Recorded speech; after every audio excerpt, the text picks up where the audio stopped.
هذا سؤال يقول صاحبه: كيف يعرف الشخص على نفسه النفاق، وما هي علامات النفاق؟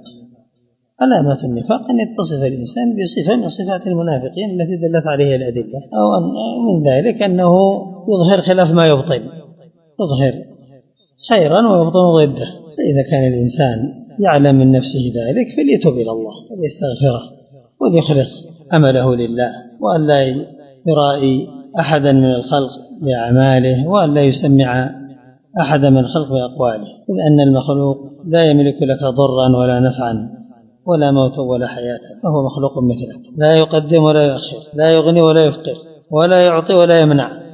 اللهم لا مانع لما أعطيت ولا معطي لما منعت ولا ينفع ذا الجد منك الجد.